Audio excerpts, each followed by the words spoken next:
Okay, picture this. Decentralized finance, DeFi. Just a couple of years back, it was, barely $1 billion locked up. Tiny, really. Hmm. Fast forward maybe less than 2 years, boom, over $85 billion.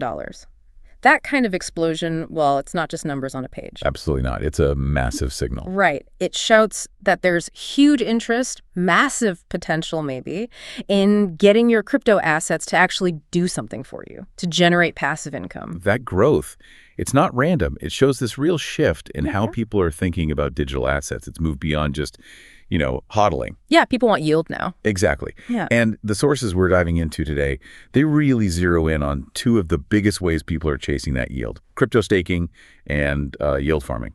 Perfect. So for this deep dive, we've waded through a whole stack of articles, research papers, basically looking at how these things actually work. The mechanics, yeah. The mechanics, the opportunities, the potentially juicy returns, but also, crucially, the risks. And there are definitely risks. For sure. Significant ones. We're also looking at security stuff and even the regulatory side, which seems to be getting, well, more complicated by the day. It's a moving target. So our mission here is pretty straightforward. Cut through the noise, pull out the really vital info, and basically give you a shortcut. Help you understand the potential, yes, but just as importantly, the serious downsides. Help you get informed without needing a PhD in DeFi. Think of it like this. We've done the reading, we've synthesized it, and now we're breaking down what actually matters so you can figure out if these strategies make any sense for your own situation, your own stomach for risk. All right, let's jump in. First things first. Passive income in crypto. What does that even mean? How's it different from, say, getting dividends from stocks? Well, the core idea is the same, right? Earning money from your assets without actively, constantly working for it. Like stock dividends or bank interest, theoretically. Exactly. You put your assets to work. But how they work is the big difference. Okay, so the engine is different. Totally different. Traditional passive income. That runs on companies making profits, banks lending money, maybe rent from property, established systems. Right. Crypto passive income, especially staking and yield farming, it lives in DeFi, runs on blockchains, smart contracts. The whole point is often to cut out the middlemen, the banks, the brokers. And that's where the potential for higher returns comes from. Fewer middlemen taking a cut. That's a big part of the theory, yeah. By decentralizing, you can potentially capture more of the value generated. And one source, CoinMetro, mentions crypto lending too, another passive income route. But today, yeah, we're really focused on staking and yield farming because they're sort of unique DeFi mechanisms. Got it. So your digital money makes money, but through code and networks, not Wall Street. Let's unpack staking first. What is it, fundamentally? Okay, staking. It's all about participating in a specific kind of blockchain, one that uses what's called proof of stake, or POS. Not proof of work like Bitcoin. Exactly. Different system.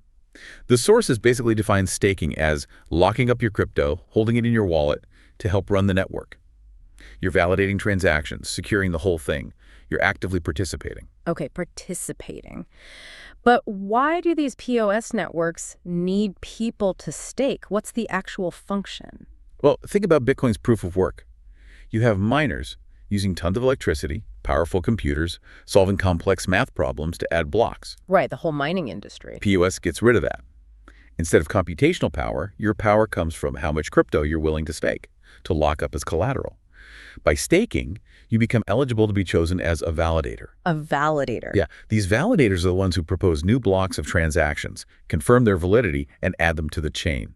So staking is what secures the network, keeps it honest, makes sure everyone agrees on the transaction history.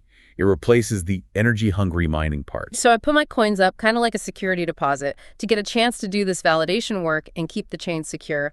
How does it decide who gets picked, and how do I get paid? Generally, the more you stake, the higher your chances of being selected to propose the next block. It's often proportional. Makes sense. More skin in the game, higher chance. Exactly. And when you're chosen, and you do your job correctly, you validate good transactions, stay online, follow the rules, the network rewards you. Usually these rewards are paid in the network's own cryptocurrency. And the amount varies. Yeah, it depends on how much you staked, maybe how long you've been staking. Sometimes network conditions, like the total amount staked by everyone else, play a role too. Okay, sounds straightforward enough conceptually. Put crypto to work, secure the network, earn rewards. But you mentioned running a validator. That sounds like it might be technically demanding or expensive. Yeah, that's a really key point. Running your own validator node directly, For a lot of the big POS chains, the barrier to entry is pretty high. How high? Take Ethereum, for example.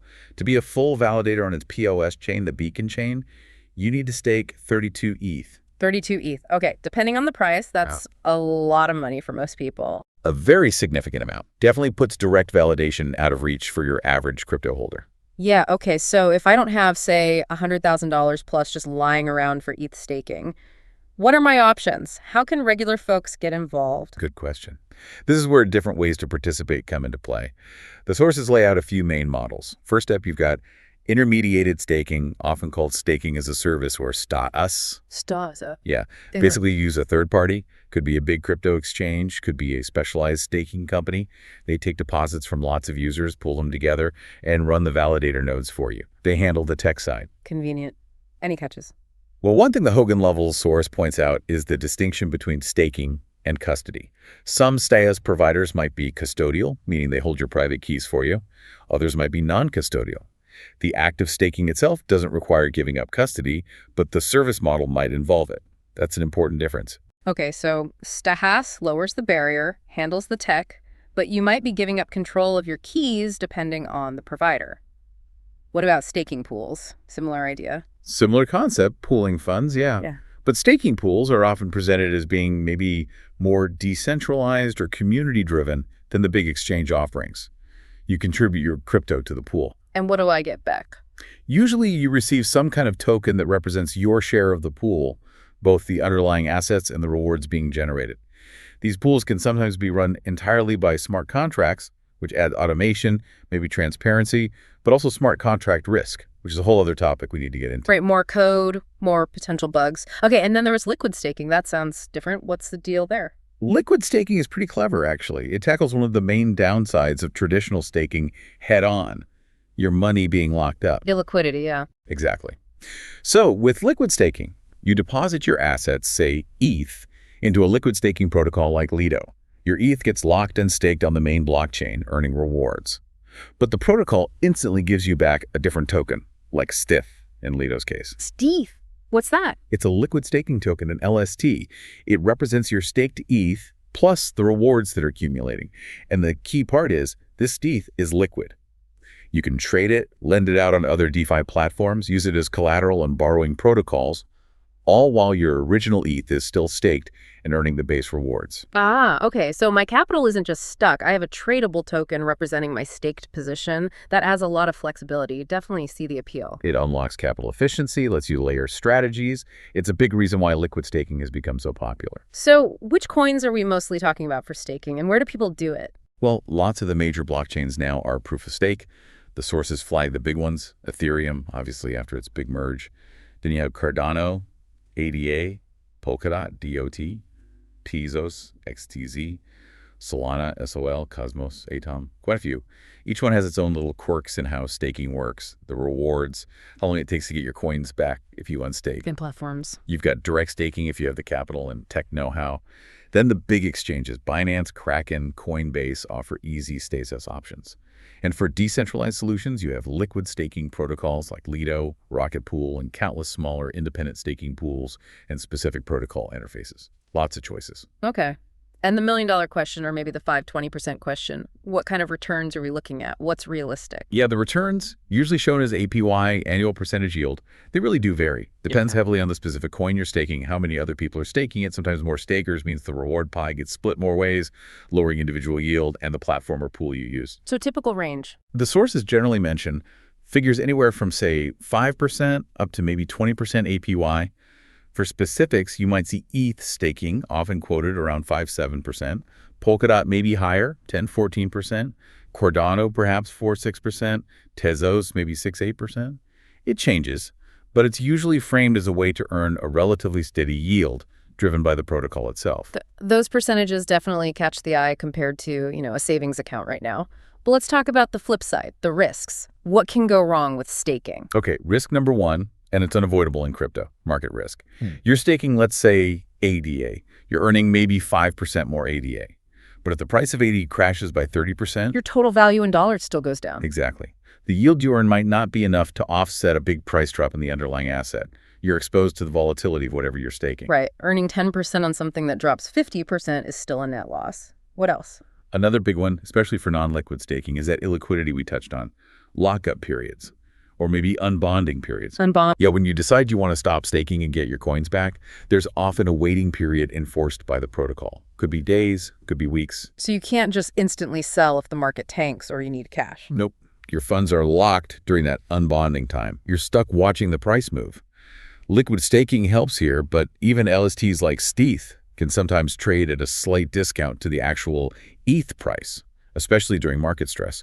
So liquidity isn't always perfect even then. Okay, so market risk, liquidity risk. What about risks tied to the actual staking process, the validating? Right, this is where slashing comes in. It sounds harsh, and it is. Slashing. It's a penalty mechanism built into PS's protocols. It's designed to punish validators who misbehaved or failed to perform their duties properly. Like what? Going offline for too long is a common one. Or worse, actively trying to cheat the system, like validating the same transaction twice double signing. If a validator does something malicious or is negligent, the protocol can automatically slash, basically destroy or confiscate, a portion of the crypto they have staked. Wow, so you could actually lose your principal stake. Yes, that's the risk. It's a security feature for the network to keep validators honest, but it's a direct financial risk for the staker. If you're staking directly, or if the pool or stage provider you're using gets slashed, you could lose some of your initial capital. That's critical to understand. Makes choosing your validator or provider really important. Absolutely crucial. You need to understand their track record, their infrastructure, maybe even if they offer any kind of protection or insurance against slashing. Some do, some don't. And finally, there are just the general risks. If you use a custodial service, there's counterparty risk. What if the exchange gets hacked or goes bankrupt? And basic online security, keeping your own wallet and accounts safe. Okay, that paints a pretty clear picture of staking. Securing the network, earning rewards, but with real risks around price, lockups, and potentially losing your stake through slashing. Now, let's switch gears to yield farming. This always feels like the wilder cousin of staking. Higher potential rewards maybe, but more complex, more dangerous. That's a pretty good way to put it, yeah. Yield farming, or liquidity mining as it's often called, it operates a layer up, you could say. It's less about securing the base blockchain itself and more about providing fuel for the applications running on the blockchain, specifically DeFi applications. Fueling DeFi apps. How? Mostly by providing liquidity. Think about decentralized exchanges, DEXs, or DeFi lending platforms. They need pools of assets readily available for users to trade against or borrow from. Okay. Yield farmers are the ones who deposit their crypto into these liquidity pools. So I put my crypto into a pool. Typically, yes. And usually you deposit a pair of tokens.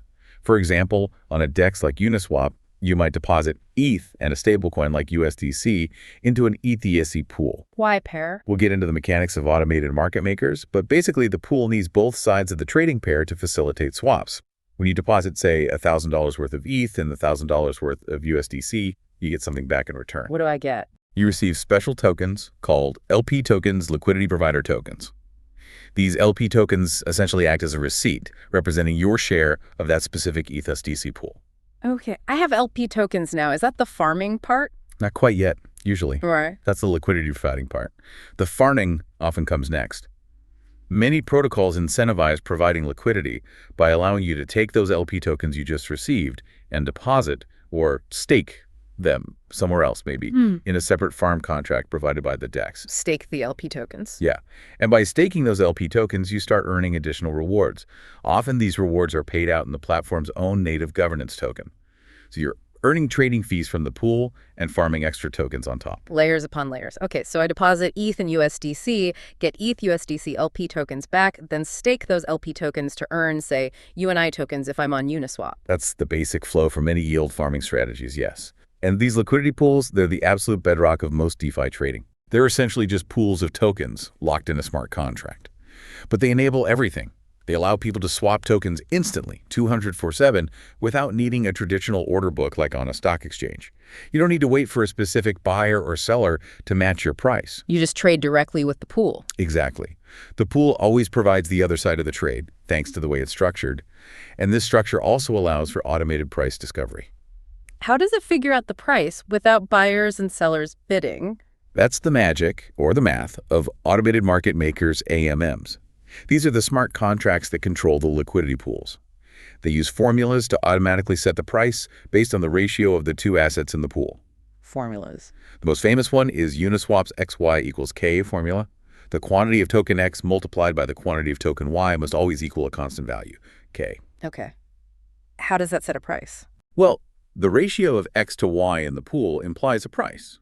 If someone buys a bunch of token X from the pool using token Y, the amount of X goes down and the amount of Y goes up. To maintain that constant K, the formula dictates that the relative price of X must now be higher. The AM automatically adjusts the price with every trade. So if lots of people buy ETH out of an ETHUSDC pool, the pool has less ETH and more USDC. The formula makes ETH more expensive within that pool to encourage trades the other way, keeping it balanced relative to the constant K. Precisely. It's an elegant, automated way to maintain liquidity and pricing. And the people who provide the assets, the liquidity providers, LPs, they earn fees on every single swap that happens in their pool, usually a small percentage of each trade. Okay, so LPs earn trading fees. Where does the farming reward come in again? Yield farming often adds an extra layer of incentive on top of those trading fees. The platform itself might distribute its own tokens like Unini for Uniswap or Cake for PancakeSwap to people who stake their LP tokens. It's a way to attract more liquidity providers, make the pools deeper, which means better prices and less slippage for traders. It bootstraps the platform's growth. Got it. Fees from trading plus bonus tokens from farming. Makes sense why people chase it. Are all these pools the same? Oh no, lots of variety. The sources mentioned the standard 50-50 value pools like Uniswap pioneered. Then you have pools optimized for stablecoins, like on Curve Finance. Because stablecoins like USDC and DAI should trade very close to $1, these pools use different formulas to allow huge trades with minimal price impact or slippage, and minimal impermanent loss, which we definitely need to talk about. Right, impermanent loss, we'll get there. Any other pool types? Yeah, there are multi-asset pools, like on Balancer, where you can have more than 2 tokens, maybe different weightings. Some platforms offer single-sided staking where you only provide one asset. And newer innovations like concentrated liquidity on Uniswap v3 let LPs provide liquidity within specific price ranges, potentially earning fees more efficiently, but also taking on different risk profiles. Complex. And the platform's doing this? The big names come up again and again. Uniswap, still a giant. Curve, king of stablecoin swaps. Balancer for custom pools, SushiSwap, which famously forked Uniswap and added aggressive yield farming early on, PancakeSwap, huge on the Binance Smart Chain, and then you have yield aggregate or optimizers like Yearn Finance. Optimizer? Yeah, platforms like Yearn automatically move your deposited funds around different yield farming protocols, constantly seeking the highest returns and auto-compounding your earnings for you. Takes some of the manual work out, but adds another layer of smart contract risk. Wow, okay. Aggregators aggregating yield from farms built on pools. It's turtles all the way down. So the big draw here is clearly the potential for high returns, right? Absolutely. That's the main allure. You're potentially stacking multiple yield sources, trading fees, maybe lending interest if it's a lending pool, and crucially, those often generous farming rewards paid in platform tokens. The combined APYs can at times look astronomically high compared to anything in traditional finance or even basic staking.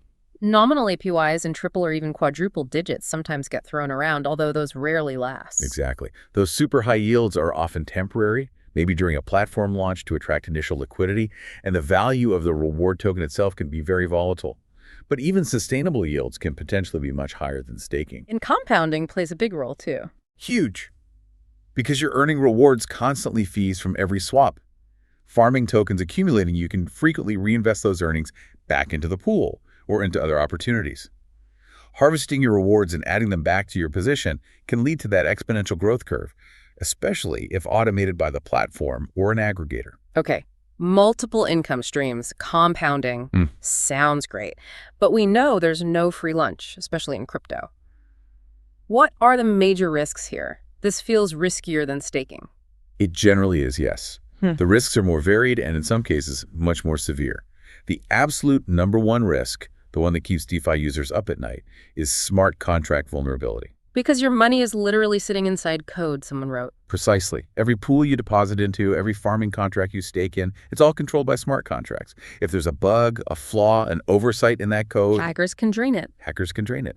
Or the protocol could malfunction in some other way, leading to loss of funds. And this isn't just theoretical. It happens frequently in DeFi. Any examples come to mind? Oh, yeah. The Hack and Source specifically mentioned the Harvest Finance exploit boom, $33.8 million gone due to a flash loan attack manipulating prices, or Anubis DO turned out to be a $60 million rug pull where the anonymous team just ran off with the funds, likely due to controlling the contract keys. These aren't small numbers. $60 million just gone. That really hits home.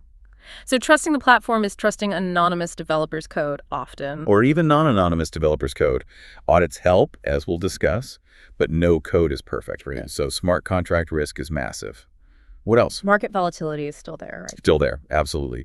The value of the two tokens you deposited can swing wildly. The value of the farming token you're earning can also crash. So your overall position value in dollar terms is constantly fluctuating. Regulatory risk is also a factor. Governments are still figuring out how to handle DeFi, and a sudden crackdown could impact platforms or a specific activity. Okay, and then the big one, the weird one, impermanent loss. This term haunts liquidity providers. Break it down for us. What is it? Right. Impermanent loss, or IL. It's probably the trickiest concept for new LPs to grasp, but it's fundamental. In simple terms, it's the difference in value you experience by providing liquidity compared to if you had just held onto your original assets in your wallet. A difference compared to just holding. Exactly. It happens when the relative price of the two assets you deposited changes after you've deposited them. Yeah. If the price of one coin goes up or down significantly compared to the other, you'll likely experience impermanent loss. Why impermanent? Does it go away? It's called impermanent because if the prices of the two assets return to the exact same ratio they were at when you deposited, then theoretically the loss vanishes. You'd withdraw roughly the same value as if you'd just held. But prices don't always return to the starting point. exactly. If you withdraw your liquidity while the prices are diverged, that impermanent loss becomes very real, very permanent. You lock it in. Okay, so it's triggered by price divergence between the pair. How does the AMM mechanism actually cause this loss? It comes back to that balancing act the AMM performs. Remember, the AMM's formula, XYLK, maintains a relationship between the quantities of the two tokens in the pool. Right. Now, let's say the price of token A skyrockets on outside exchanges, while token B stays flat. The pool's internal price for token A is now way too cheap compared to the market. Arbitrage opportunity. Big time. Arbitrage traders will jump in. They'll buy the cheap token A from the pool using token B and sell token A on the external market for a profit. They'll keep doing this until the price inside the pool matches the external market price again. And what does that buying activity do to the pool's contents? It drains token A, the one that went up, out of the pool, and adds more token B, the one that stayed flat or went down relative to A, into the pool. The AMM forces this rebalancing to maintain its formula and reflect the new market price ratio. So the pool now holds less of the coin that appreciated and more of the coin that didn't. Exactly. So when you, the liquidity provider, decide to withdraw your share, you're withdrawing from this rebalanced pool. You will get back less of the high-performing asset and more of the lower-performing asset than you initially put in. Ah, I see. You end up with a less desirable mix of assets compared to if you just held the original amounts. That's the crux of it. Let's use that tangent example, makes it clearer. Say you deposit 1 ETH in 2,000 USDT when ETH is worth $2,000. Yeah. Your total deposit value is $4,000. Okay, 50-50 value. Now, ETH moons. It doubles to $4,000. Outside the pool, your 1 ETH is now worth $4,000 and your USDT is still $2,000. Total value of holding, $6,000. Right. But inside the pool, arbitrage happened. The pool rebalanced. When you go to withdraw your share, the AMM calculation means you won't get 1 ETH and 2,000 USDT back. The source's math suggests you'd get something like, say, 0.7071 ETH and 2828.4 USDT. Less ETH, more USDT. What's the dollar value of that withdrawal? At the new price of $4,000 per ETH, your 0.7071 ETH is worth about $2,828.40. Add the 228.4 USDT you also get back. Your total withdrawal value is about $500,656.80. Okay, wait. Holding of $6,000? Withdrawing from the pool is $500,656.80. The difference, that roughly 343 cents, that is your impermanent loss. Even though ETH doubled, providing liquidity left you with less total value than simply holding. Wow. Okay. That makes it crystal clear. It's the opportunity cost versus holding caused by the price divergence and the AMM rebalancing. And it happens if prices go down too, just the divergence matters. Exactly. If ETH had halved instead, you'd also have IL compared to just holding the halved ETH in the USDT. It's purely about the price ratio changing from when you deposited. Oh. The bigger the change, up or down, the worse the potential IL. How bad can it get? Is there a scale? Yeah, the sources provide some useful benchmarks. A 1.25x price change, 25% increase, causes about 0.6% IL. A 1.5x price change, 50% increase, is about 2% IL.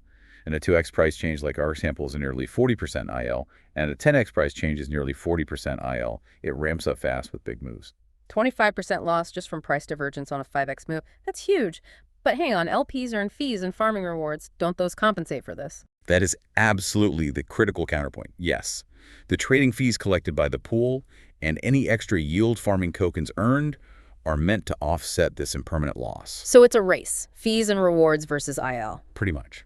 If the pool is busy with lots of trading, generating lots of fees, or if the farming rewards are high enough and the reward token holds its value, then your total earnings can definitely outweigh the impermanent loss. You can end up significantly better off than just holding.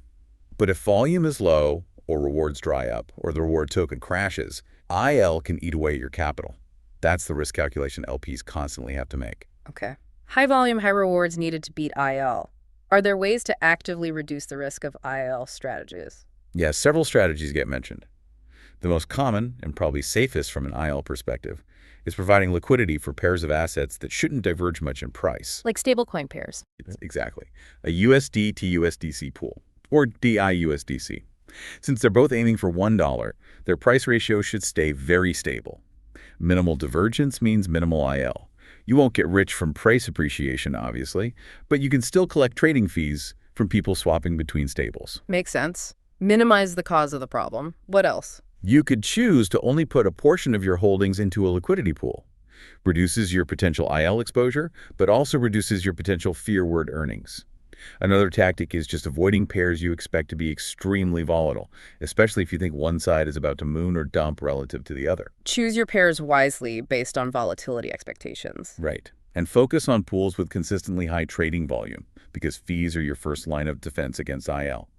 Or look for pools with very strong sustainable farming rewards, but be wary of unsustainably high APYs as they often collapse. So seek high real yield from fees or solid rewards. Precisely.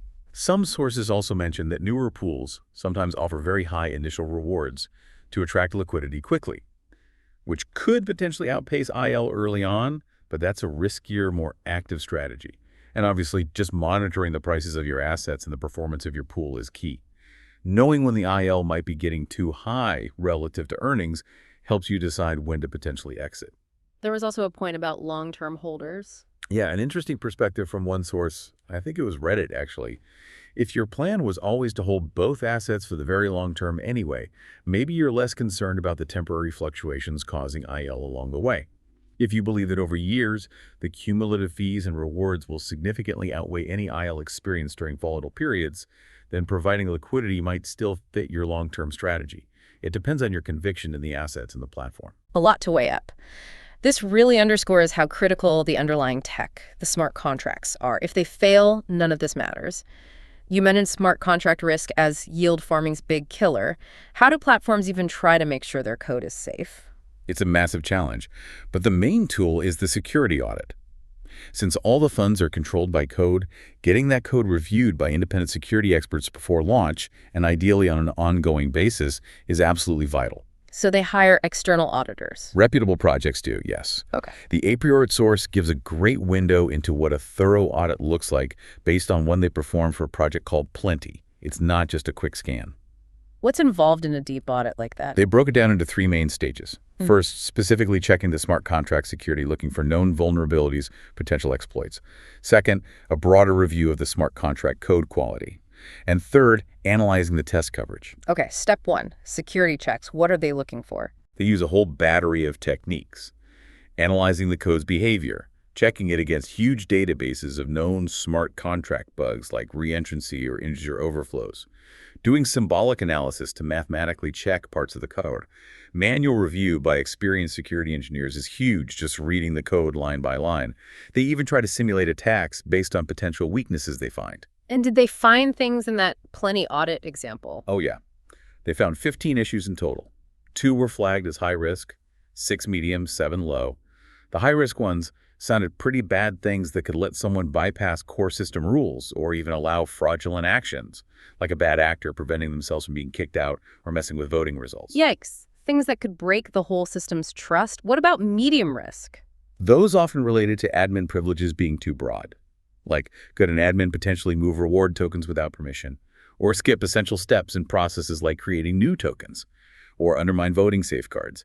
These aren't immediate exploits maybe, but they open doors for abuse or error. So the audit points these out. Does it also say how to fix them?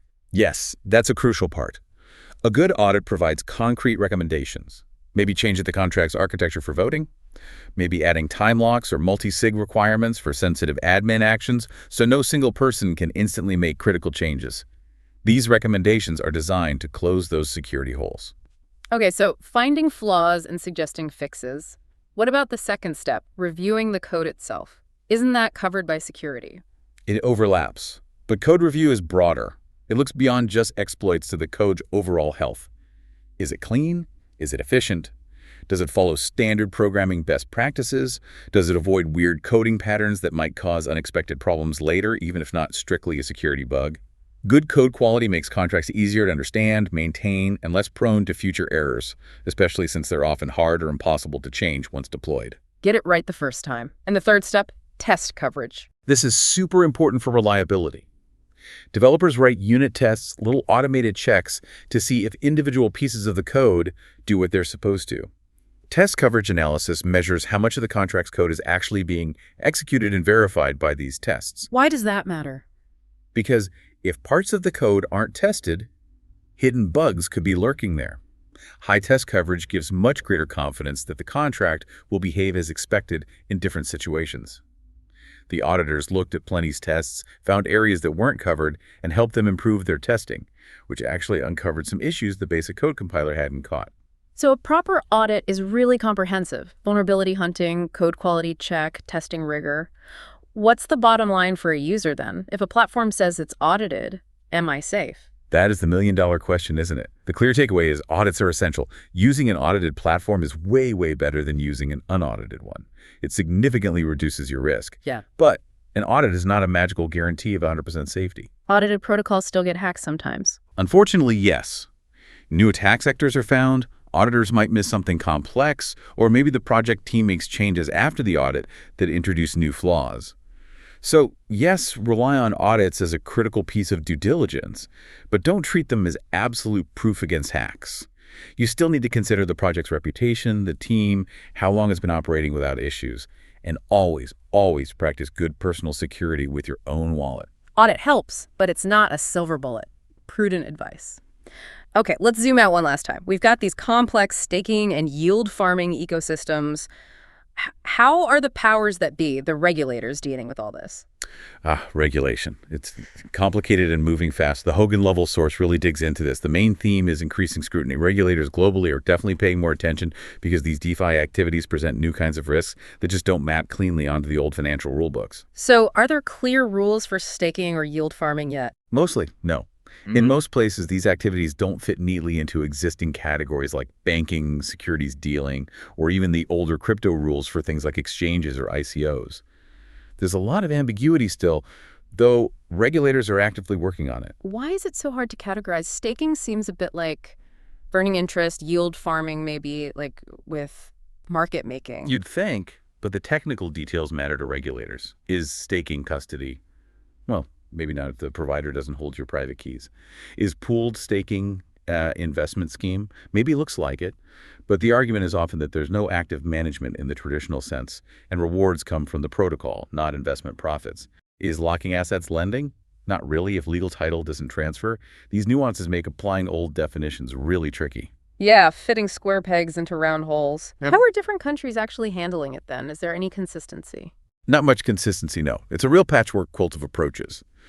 Hogan-Lovells gives some snapshots. The UK, for instance, actually provided some clarity recently. They said from Jan 2025, certain types of staking won't be treated as collective investment schemes. That's helpful.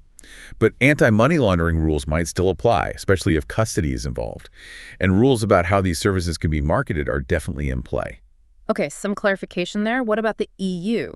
The EU has its big MiCA regulation for crypto, but it doesn't specifically regulate staking as staking. However, parts of MiCA covering custody, administration, or advising on crypto assets could apply depending on how the staking service is set up. And EU regulators are definitely warning consumers about the risks involved, even without specific rules yet. Switzerland. Their focus seems to be on protecting customers if a staking provider goes bankrupt, recognizing that traditional custody laws don't quite fit. And the US sounds like a battleground. It's pretty unclear, yeah. The SEC has been active, using enforcement actions against some platforms, arguing their staking or lending programs were unregistered securities. But there's no clear overall framework agreed upon yet. Getting clarity on staking and lending is supposedly a priority for a new crypto task force there. So regulation by enforcement for now. Any countries being more proactive? The Bahamas is a really interesting example. Their DARE Act from 2024 explicitly defines and regulates staking services. If you offer staking there, you have to register, meet reporting standards, and crucially, provide very specific disclosures to clients about how it works and what the risks are. They're tackling it head on. Wow, specific rules. That's rare.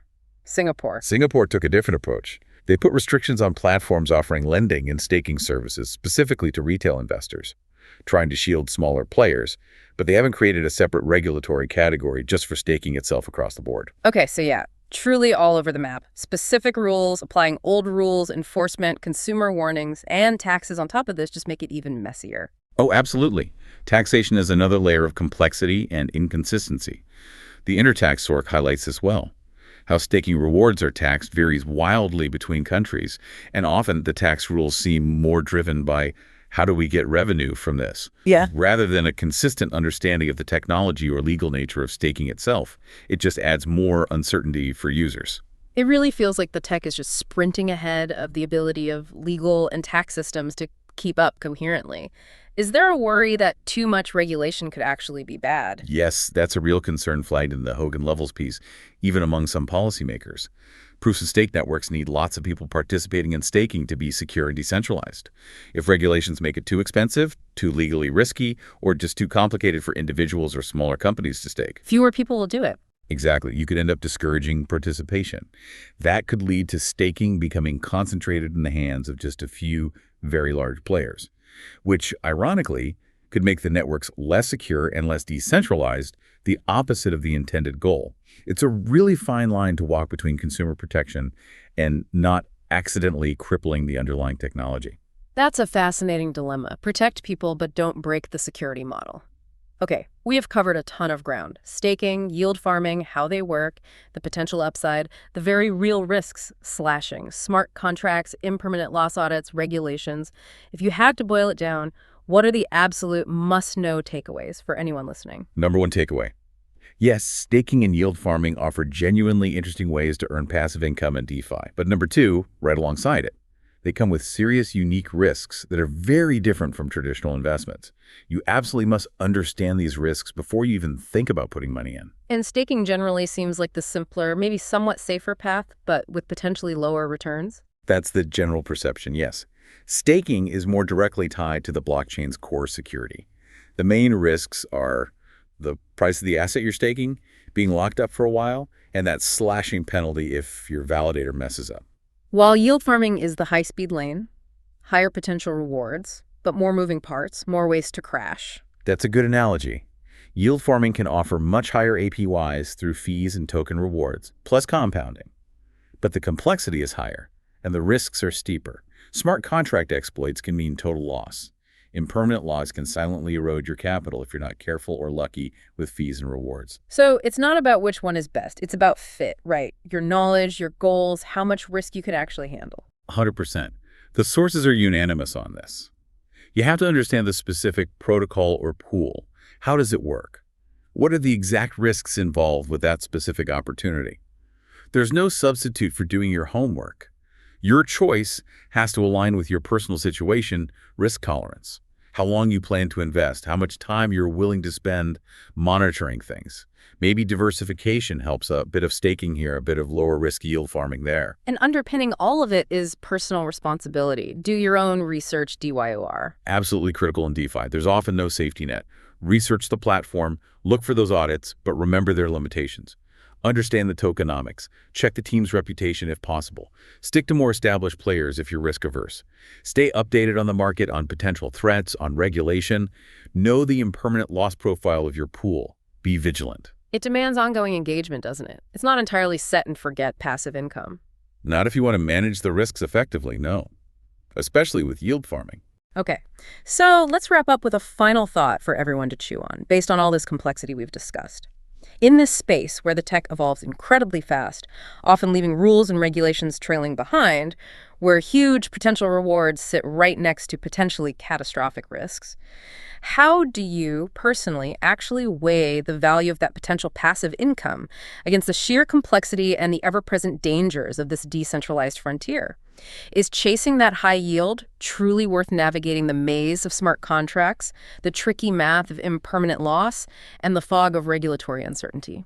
That's the question everyone involved in DeFi has to grapple with, isn't it? There's no single right answer. Indeed. Well, thanks for breaking all that down with us today. My pleasure. Always fascinating topics to unpack.